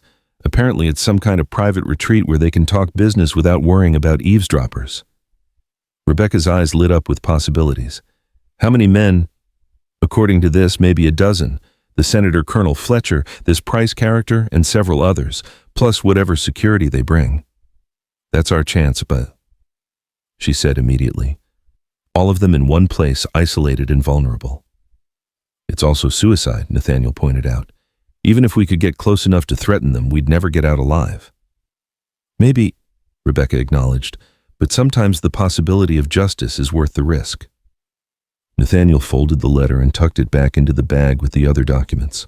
Rebecca was asking him to commit to something that went far beyond helping her escape from Harrington's men. She was asking him to join a war against the system that had created the Silver Creek Massacre, knowing that it might cost them both their lives. But as he looked into her green eyes, bright with determination and the kind of desperate hope that came from finally seeing a path to justice, he realized he'd already made his choice. The moment he'd pulled those palm fronds away and seen her broken but still breathing underneath, he'd committed himself to seeing this through to whatever end awaited them. "All right," he said, "but we do this smart. We gather allies, we make plans, and we make sure that even if we don't survive, the truth about Silver Creek gets told." Rebecca smiled, then the first truly joyful expression he'd seen from her since finding her in the desert. It transformed her face, revealing the beautiful woman she might have been if life had been kinder to her dreams. "Thank you," she said simply. "Don't thank me yet," Nathaniel replied. "We've got a long way to go before this is over." But even as he spoke the warning, he felt something shift inside his chest. For the first time in 15 years, he had a purpose beyond simple survival.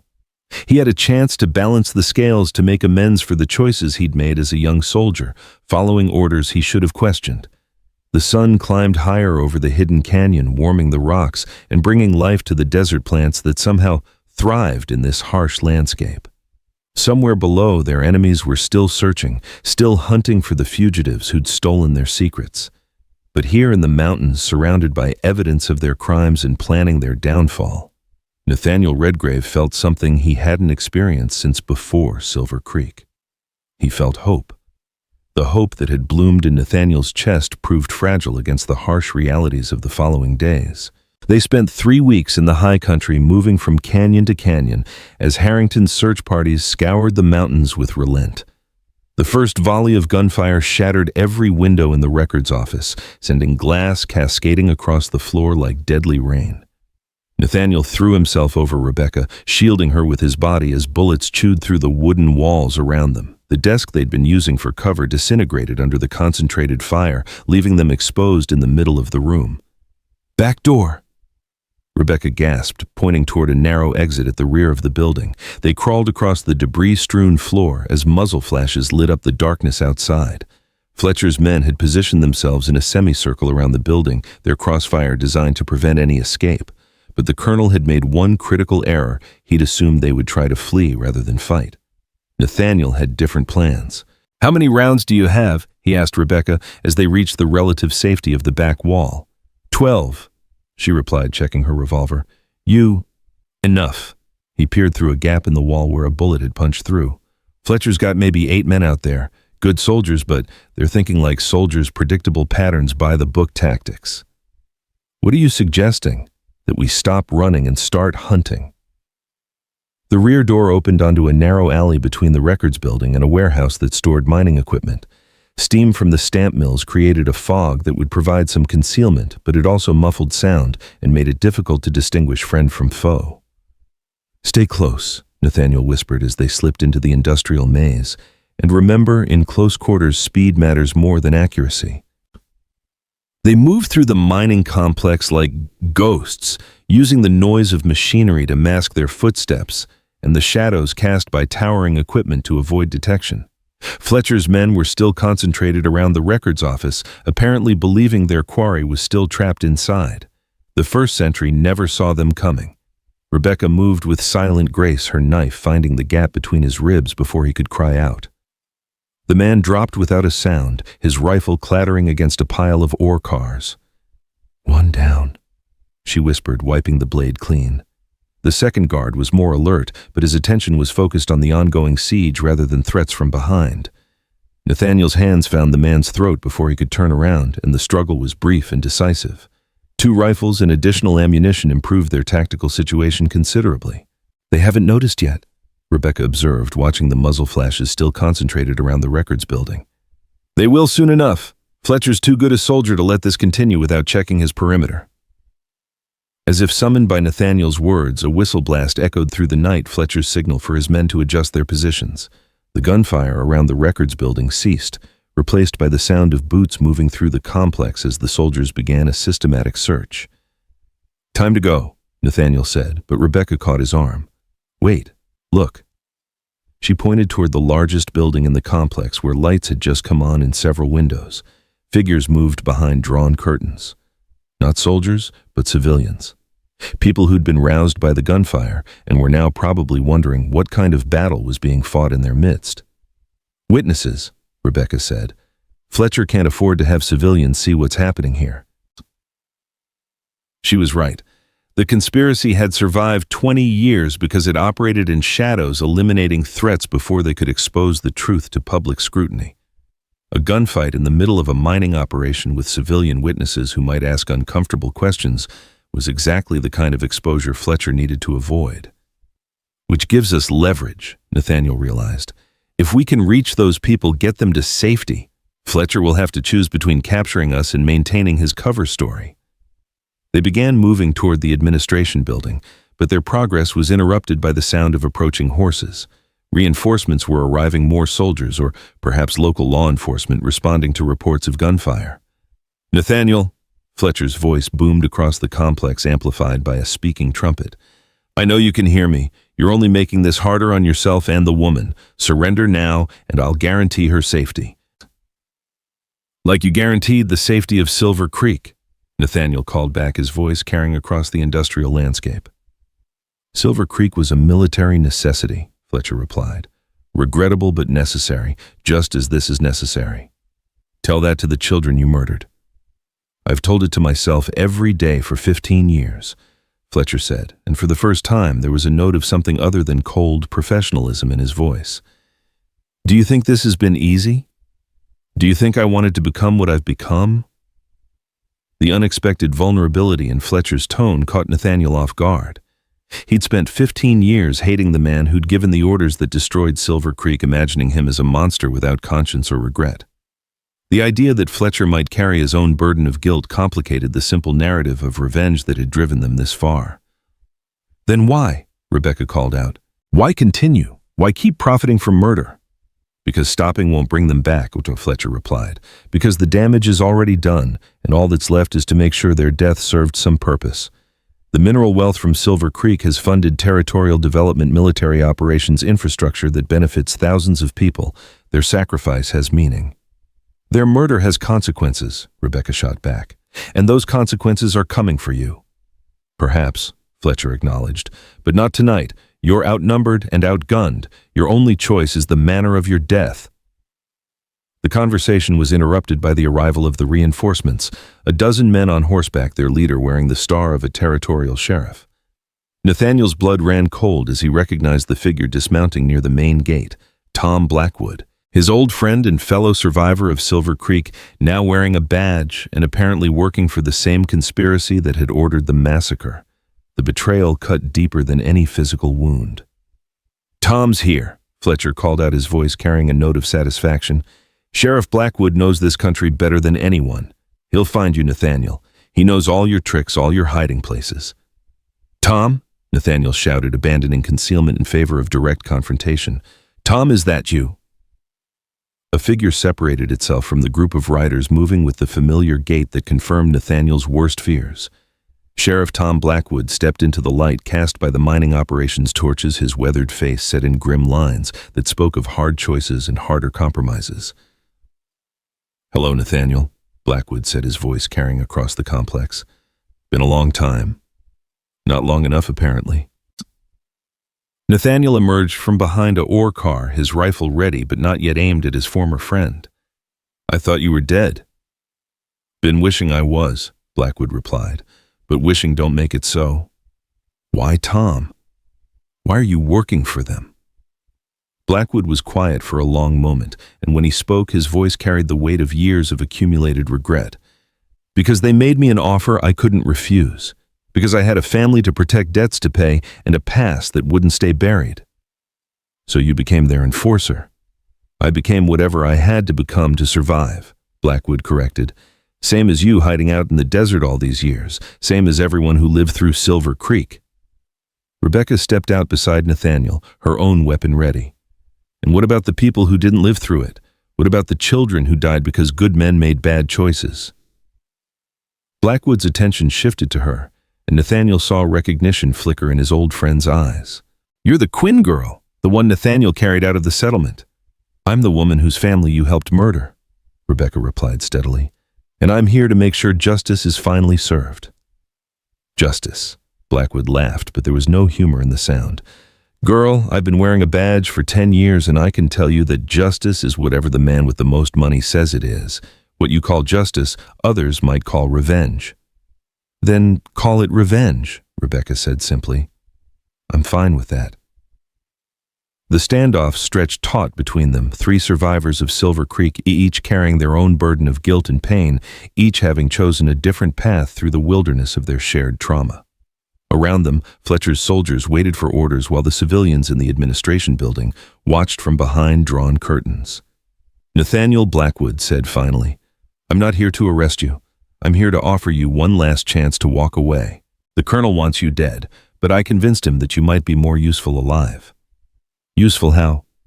"There are other operations, other places where your military expertise could be valuable. Join us, and the past gets buried permanently. You and the woman can have new identities, new lives, enough money to disappear completely." The offer hung in the air like smoke from the stamp mills, tempting in its simplicity. Nathaniel could feel Rebecca tense beside him, waiting to see how he would respond to the devil's bargain his old friend was offering. "What about the documents we took?" Nathaniel asked. "Destroyed," Blackwood replied. "Forgotten, along with any inconvenient memories about what they contained. And the ongoing operations, the other settlements marked for destruction. That's not your concern anymore. You did your part 15 years ago. Time to let other men carry the burden." Nathaniel looked at Rebecca, seeing his own thoughts reflected in her green eyes. They'd come too far, sacrificed too much to accept a comfortable lie in place of difficult truth. The documents in their possession represented more than evidence. They represented the voices of the dead demanding justice from the living. "Tom," Nathaniel said quietly, "I appreciate the offer. I really do, but I can't accept it." "Why not?" "Because some things are more important than survival. Some debts can't be paid with money or convenience or comfortable forgetfulness." Blackwood's face hardened.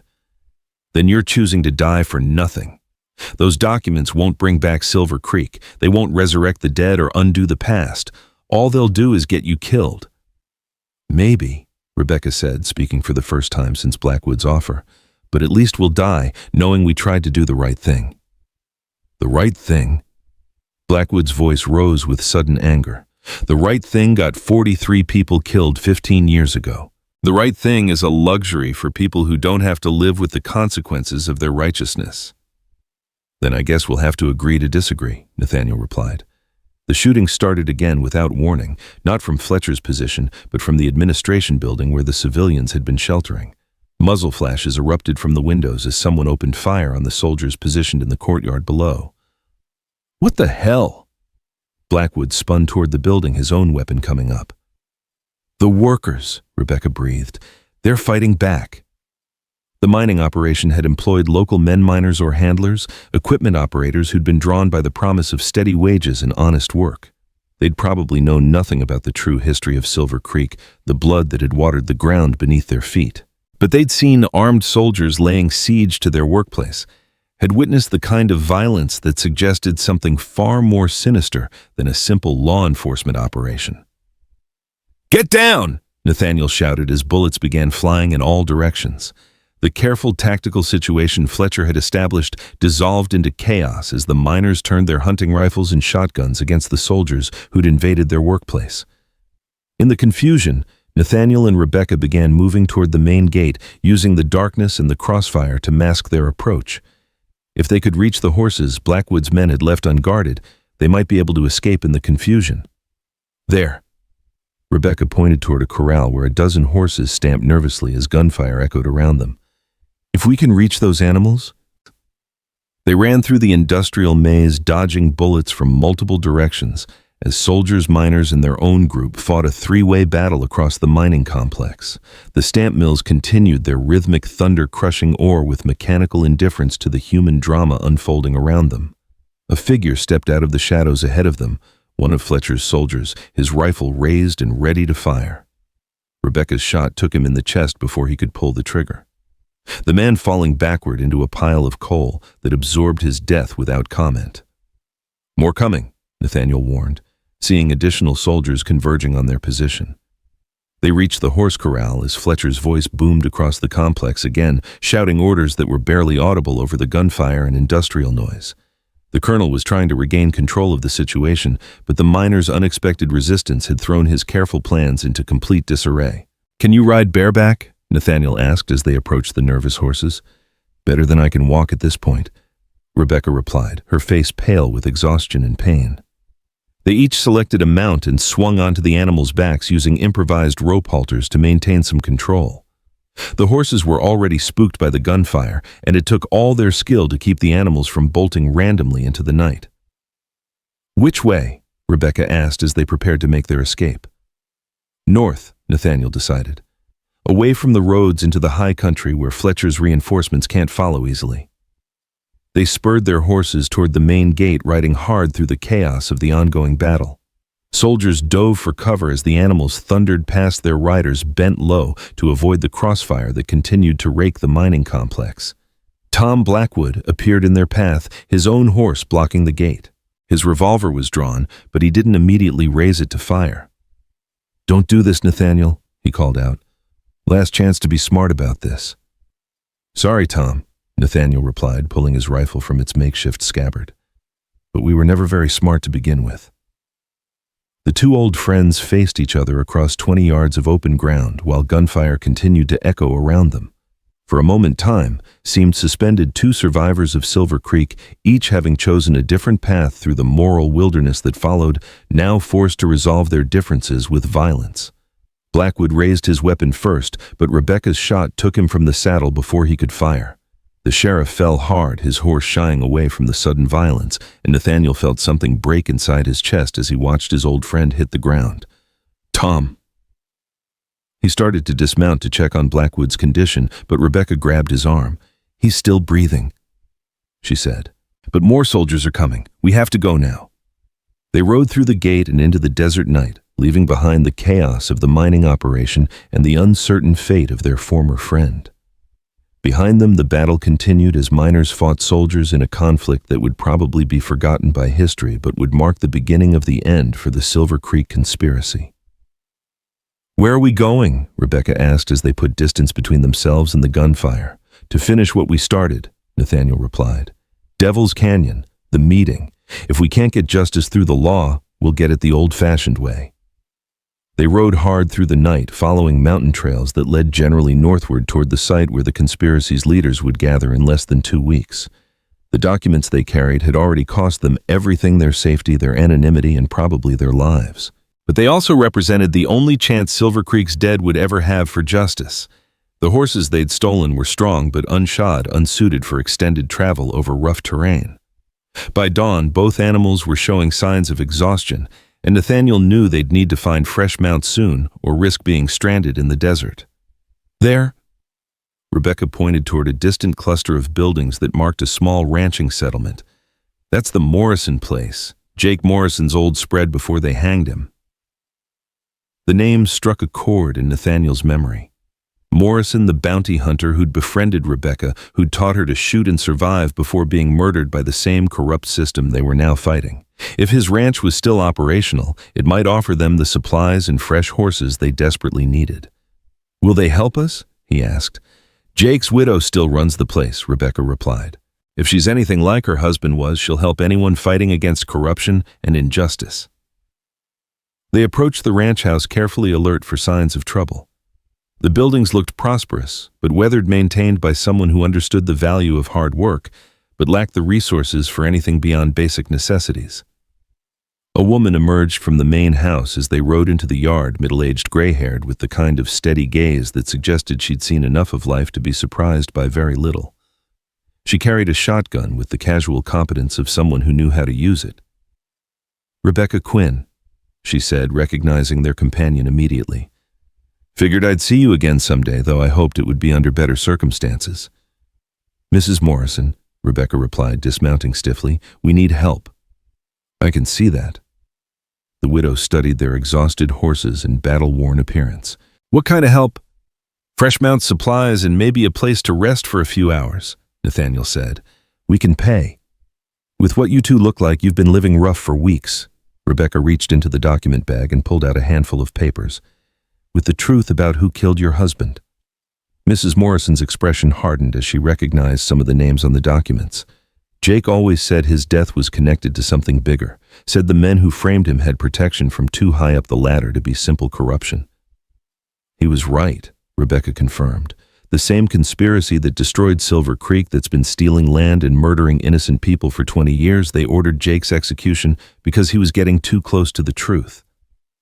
"And you two are what avenging angels come to set things right." "We're the last witnesses," Nathaniel said simply.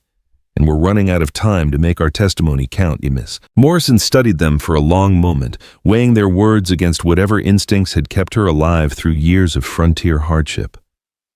Finally, she lowered the shotgun and stepped aside. "Come inside," she said. "You look like you could use a hot meal and a few hours' sleep. Then we'll talk about horses and justice and what you're really planning to do with those documents." The Morrison ranch house was comfortable but sparse, furnished with the kind of practical items that prioritized function over appearance. Mrs. Morrison fed them beef stew and cornbread while they explained their situation and their plans for the Devil's Canyon meeting. 12 men, she said when they'd finished their story. "Maybe more, all of them armed and expecting trouble. You're talking about a suicide mission."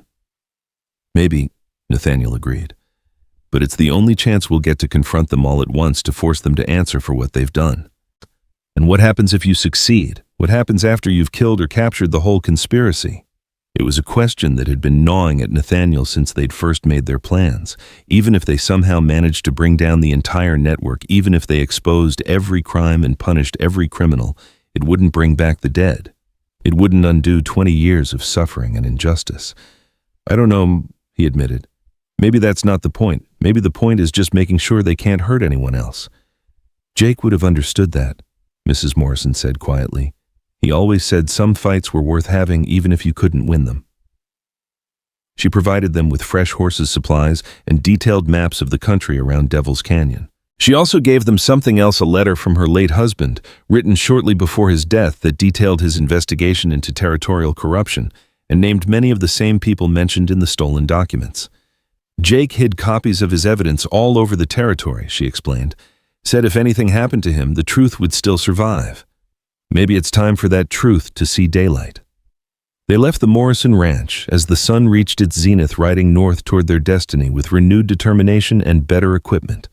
The mountains ahead promised both concealment and danger, but they also promised an end to the running, the hiding, the constant fear that had defined their lives since that morning when Nathaniel had found Rebecca beneath the palm fronds. "Are you ready for this?" Rebecca asked as they rode through a landscape that grew increasingly wild and remote. "No," Nathaniel replied honestly, "but I'm tired of not being ready. Tired of letting other people make the hard choices while I hide in the desert. What if we don't survive? What if all of this has been for nothing? Then at least we'll die knowing we tried, and maybe that's enough." The path to Devil's Canyon wound through some of the most spectacular and dangerous country in Arizona territory, narrow ledges that dropped into bottomless chasms, hidden valleys, where ancient peoples had left their mark on stone walls. Springs that bubbled up from mysterious depths to create oases of green in the endless brown of the desert. It was in one of these hidden valleys that they made their final camp, only a day's ride from the site where the conspiracy's leaders would gather to plan their expansion into new territories. As the sun set behind towering mesas painting the sky in shades of fire and blood, Nathaniel and Rebecca made their last preparations for what they both knew would be their final mission together. "Whatever happens tomorrow," Rebecca said as they cleaned their weapons by firelight, "I want you to know that finding you, joining with you in this fight, it's given my life meaning again." "Rebecca?" "No, let me say this. For 15 years I survived, but I didn't live. I just existed day by day, waiting for something to happen that would justify the pain and the loss. This fight, this chance for justice, it's what I was saved for." Nathaniel looked across the fire at the woman who'd transformed from broken victim to fierce warrior during their weeks together. She was right. They'd both been saved for this moment, preserved through years of guilt and suffering, for the purpose of bearing witness against evil and demanding justice for the dead. "Then let's make sure their deaths count for something," he said. As the stars wheeled overhead and the desert wind carried the scent of sage and possibility, two ghosts from Silver Creek prepared for their final reckoning with the men who'd made them into ghosts. Tomorrow would bring either justice or death, but tonight, for the first time in 15 years, they felt truly alive. The dawn that broke over Devil's Canyon came reluctantly, as if the sun itself hesitated to illuminate what was destined to unfold in the rocky amphitheater below. Nathaniel and Rebecca had spent the night in a hidden cave overlooking the meeting site, watching through telescopes as their enemies arrived in small groups throughout the previous evening.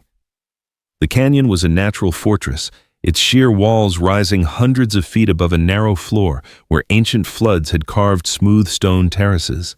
A single trail led down from the rim, easily defended but also easily blocked. It was the perfect place for a secret gathering and the perfect place for a trap. 11 men so far," Rebecca whispered, adjusting her scope to track the movement below. "Plus maybe a dozen guards positioned around the rim." "I count 13, Nathaniel corrected, studying the encampment through his own telescope.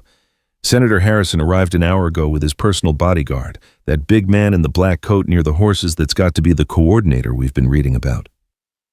The mysterious figure known only by his initials had finally revealed himself, a tall, imposing man with silver hair and the bearing of someone accustomed to command. Even at a distance, there was something familiar about his profile that nagged at Nathaniel's memory. "Do you recognize him?" Rebecca asked, noting his concentration. "Maybe." "There's something—" Nathaniel adjusted the focus on his telescope, trying to get a clearer view of the man's face. When the figure turned toward their position, Nathaniel's blood ran cold. "Jesus Christ, it's General Morrison." "Morrison. But that's Jake Morrison's brother," Nathaniel finished. "The bounty hunter's older brother, the one who made general during the Indian Wars. He's been the coordinator all along." The revelation added another layer of tragedy to their story. General Robert Morrison had used his military connections and insider knowledge to build a conspiracy that ultimately led to his own brother's death. Jake Morrison had been executed not just for getting too close to the truth, but for threatening to expose his own brother's crimes. "That's why Jake was framed so easily," Rebecca said, understanding dawning in her voice. "His own brother provided the false evidence, used his military influence to ensure the charges stuck." "And now we know who's been feeding Fletcher information about our movements," Nathaniel added grimly. "Morrison has contacts throughout the Territorial Military Command. He's probably been tracking us since we left Silver Creek."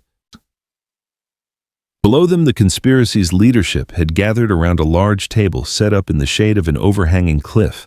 Maps and documents covered the surface, and even from their elevated position, Nathaniel could see that the men were deep in discussion about their expansion plans. "We can't get close enough to hear what they're saying," Rebecca observed, "and there are too many guards for a direct assault." "We don't need to get close," Nathaniel replied, pulling a stick of dynamite from his pack. "Mrs. Morrison gave us more than just supplies and fresh horses." Rebecca stared at the explosive device with a mixture of hope and horror. "You're planning to bring down the canyon walls?" Just enough to block their escape route and get their attention. Once they're trapped, we can negotiate from a position of strength. Or they can wait us out until their reinforcements arrive. That's a risk we'll have to take.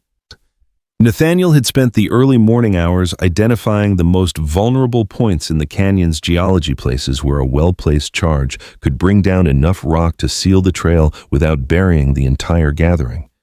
It was dangerous work that required precise calculation and more than a little luck. "What about the guards on the rim?" Rebecca asked. "We take them out first, quietly if possible, then we set the charges and make our demands." They moved with practiced stealth along the canyon's edge, using the broken terrain to mask their approach. The guards were positioned to watch for threats coming up the trail, not for dangers already on the rim. One by one, they eliminated the sentries, some with knives, others with carefully aimed shots that were muffled by the canyon's acoustics. It was grim work that left both of them with blood on their hands and stone-faced determination in their hearts. These men were probably just hired guns following orders without understanding the full scope of the conspiracy they served. But they stood between justice and the dead of Silver Creek, and that made them obstacles to be removed. The last guard proved more alert than his companions.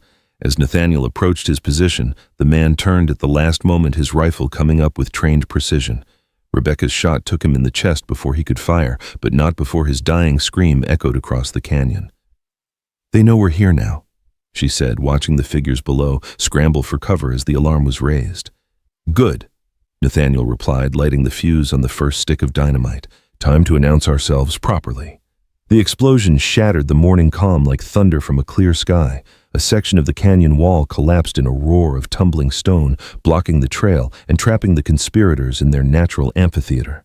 Dust billowed up from the rockfall, and when it finally settled, the narrow path that had been their only escape route was buried under tons of granite. "Gentlemen," Nathaniel's voice echoed from the canyon walls as he stood at the rim, clearly visible to the men below. "I believe you've been looking for me." The response was immediate rifle fire from multiple positions as the trapped men sought cover behind rocks and equipment. But Nathaniel and Rebecca had chosen their position well protected by massive boulders that had been weathered into natural fortifications. "Nathaniel Redgrave," General Morrison's voice boomed from below. "I should have known you'd be involved in this madness." "Hello, General," Nathaniel called back. "Surprised to see you here, though I suppose I shouldn't be considering your taste for profitable massacres." "Silver Creek was a military necessity," Morrison replied. "You of all people should understand that." "I understand that 43 innocent people died so you and your friends could steal their land," Nathaniel shot back. "I understand that you've been killing and robbing for 20 years and it ends today." "Does it?" Morrison's laughter echoed strangely in the confined space. "Look around you, Sergeant. You're outnumbered, outgunned, and trapped on a cliff face with nowhere to run. Even if you kill all of us, you'll never leave this canyon alive." "Maybe not," Rebecca's voice joined the conversation. "But we'll die, knowing we've stopped you from destroying any more families." "Ah, Miss Quinn," Morrison called out. "The little survivor from Silver Creek. I've been very interested in meeting you." "Have you?" Rebecca's voice carried a dangerous edge. "I'm honored, though I'm surprised you remember me considering how many children you've murdered over the years." "I remember all of them," Morrison replied, and for a moment his voice carried what might have been genuine regret. "Do you think this has been easy?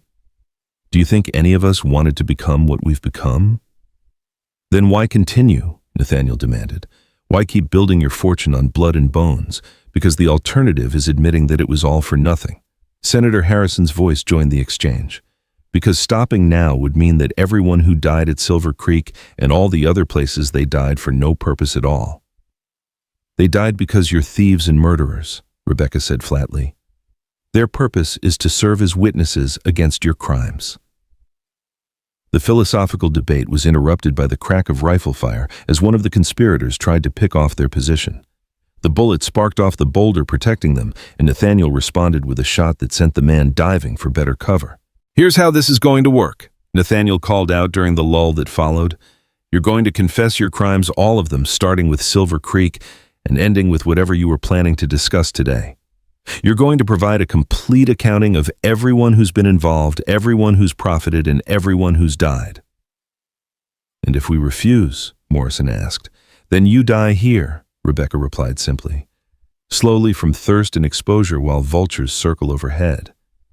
"You're forgetting something," Senator Harrison said. "We have resources you can't imagine, men who will come looking for us when we don't return, military units, federal marshals, territorial officials who depend on our continued success." "Maybe," Nathaniel acknowledged, "but those resources won't help you if you're dead, and we've made sure that even if we don't survive, the truth about your conspiracy will come out." It was a bluff, but a convincing one. They had indeed hidden copies of the stolen documents in multiple locations, with instructions for their release if they failed to return.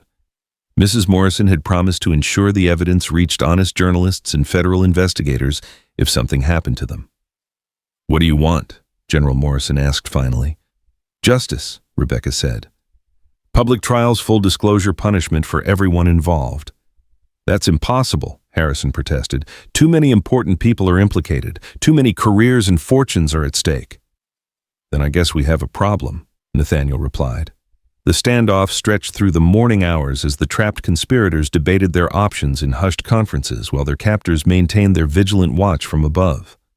The sun climbed higher, turning the canyon into a furnace that would soon make their situation unbearable for everyone involved. It was Colonel Fletcher who finally broke the deadlock.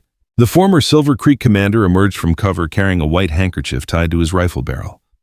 "I want to talk," he called up to them. "Face to face, no weapons." "Why should we trust you?" Rebecca demanded. "Because I'm tired," Fletcher replied, his voice carrying a weariness that seemed to echo from the canyon walls. "Tired of running, tired of killing, tired of justifying the unjustifiable. If there's going to be an accounting, let it start with me." Nathaniel and Rebecca exchanged glances, weighing the risks of allowing Fletcher to approach their position. Finally, Rebecca nodded. "Come up," Nathaniel called out. "Slowly, and keep your hands where we can see them." Fletcher began the treacherous climb to their position, using handholds carved by wind and water over countless centuries. It took him nearly an hour to reach the ledge where they waited, and by the time he arrived, his face was gray with exhaustion and something that might have been relief. "You look older," he said to Nathaniel as he settled onto a convenient rock. "We all do," Nathaniel replied. 15 years is a long time to carry the weight of what we did. Is that what you've been doing? Carrying the weight? Every day, every night in my dreams, every time I close my eyes and see their faces." Fletcher nodded slowly. "I used to think the guilt would fade with time, that I'd find a way to justify it to make peace with the necessity of it all. Instead, it just gets heavier." "Then why continue?" Rebecca asked. "Why keep adding to the weight?" "Because stopping felt like admitting that it was all meaningless," Fletcher said, echoing Harrison's earlier words. "Because the only way to make Silver Creek serve any purpose was to build something lasting on its foundation."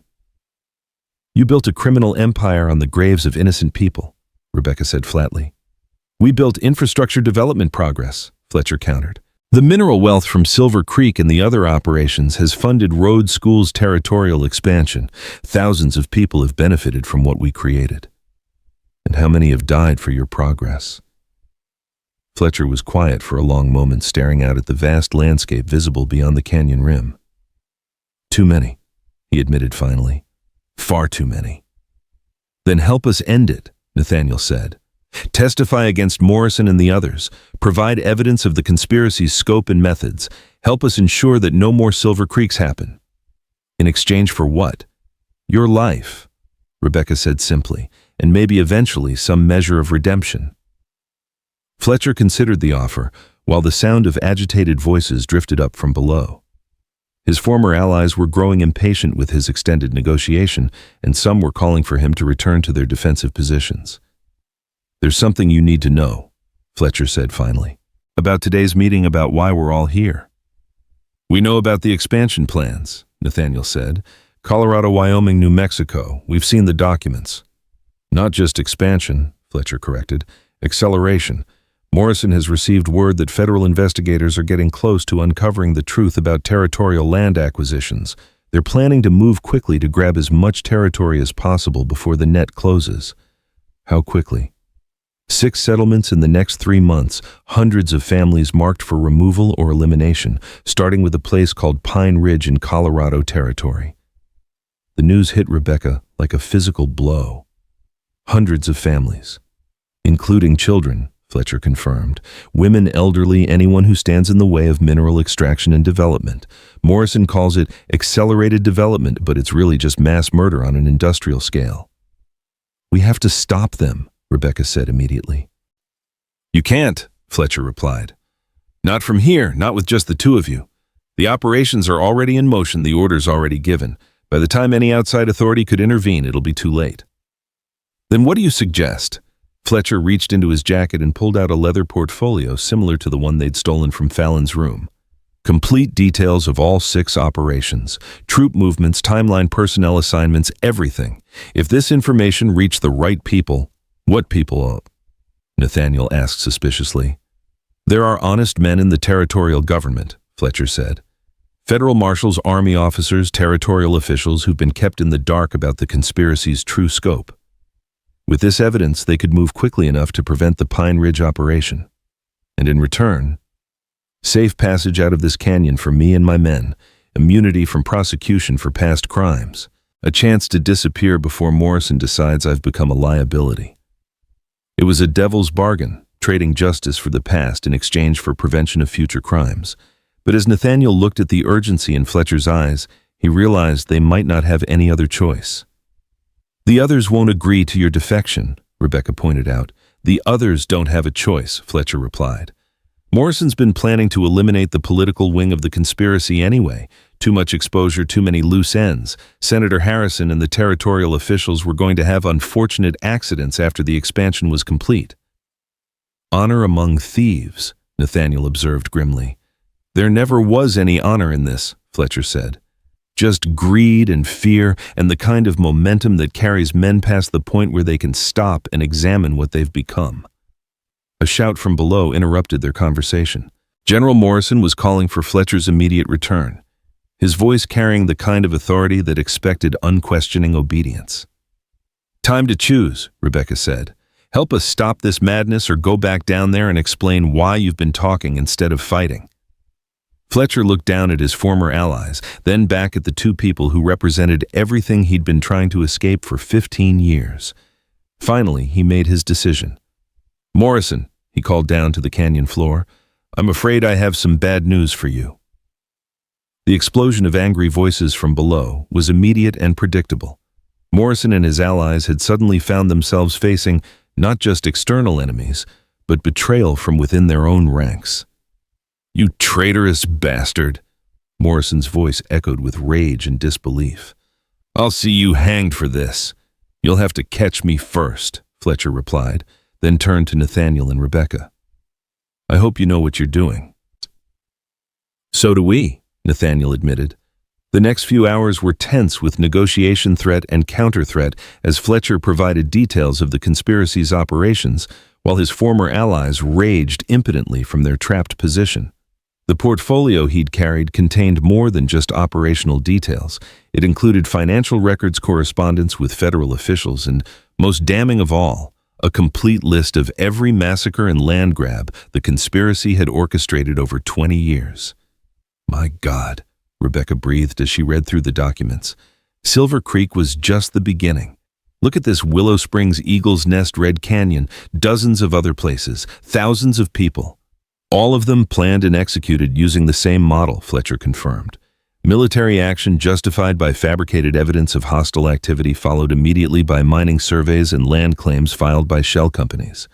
And you were involved in all of this. Not all, Fletcher said. I was the military specialist. I planned and executed the operations themselves. Morrison handled the political connections, Harrison managed the legal framework, and the others handled financing and development. Division of labor, you might say. Division of guilt, Rebecca corrected.